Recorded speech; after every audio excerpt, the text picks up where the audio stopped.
I'm pleased to be able to take this split call to be able to speak on the Prime Minister's statement and, of course, what we are going to do to help build this economy and what we're going to do this year.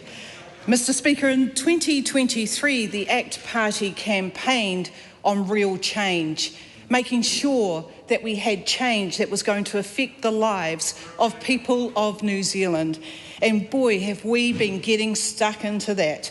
We're growing our economy, especially needed after the last effort of the last government and their drunk uncle ways of spending the taxpayer money with no accountability and wrapping everybody up in continuous red tape. This government is about supporting businesses. This government is about supporting communities.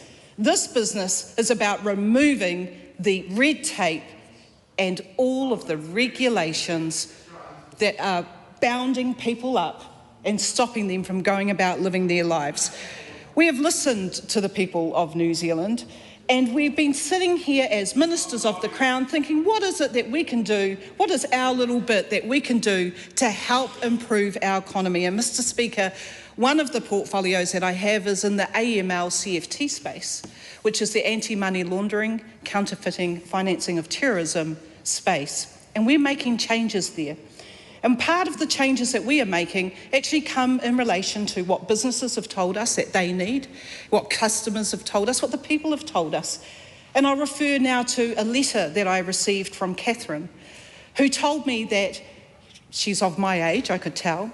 Do you remember when we were children and you could get, or when you went to school when you were 5 years old, you were given a little bank account card and you were taught how to save and you put money into the bank account, and the people from the bank would come to the school and they would take your money, take your little booklet, and they'd bring it back, and you had typewritten in there exactly how much money you had, and you were taught how to save. Catherine wrote me a letter to tell me I can't even open a bank account for my child. I can't do that anymore. And the reason why is because the AML CFT regime is so strict that unless she can prove that her child lives in that house and has some sort of letter that has the child's name and address on it, she can't prove the existence of the child and can't open a bank account for her child. And then we have the elderly widows, those who have relied on their husbands throughout their lives to keep them safe, to take care of the bills and all the bank accounts.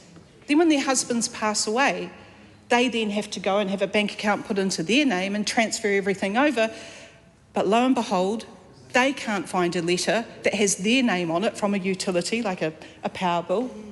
They have no proof to say that they live in the home that they may have brought their children up over many, many decades. They too cannot just get on with life in their elderly age. So, Mr. Speaker, what I can do is help provide regulatory relief for New Zealand businesses and create a system that's more responsive to the needs of Kiwis.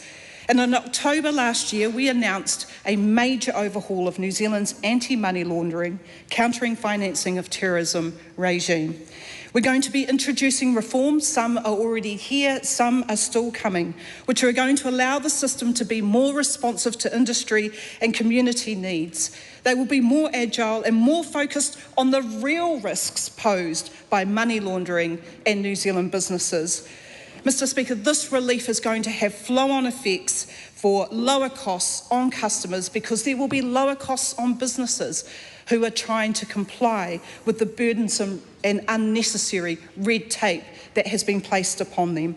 One of the things that we're going to do in the first instance, Mr. Speaker, is make sure that we remove the three confusing bodies that are meant to give advice to our businesses and make it just one, so that we can get on with giving that advice and also get on with giving that relief. This, Mr. Speaker, includes a couple of bills that I've already lodged that will give small but effective changes to Kiwis and to businesses. And I'm so looking forward to this continuing through the Justice Select Committee, because, Mr. Speaker, I think everyone in this House wants Catherine and her children and their children to be able to open bank accounts and be normal Kiwis living a normal life. Thank you.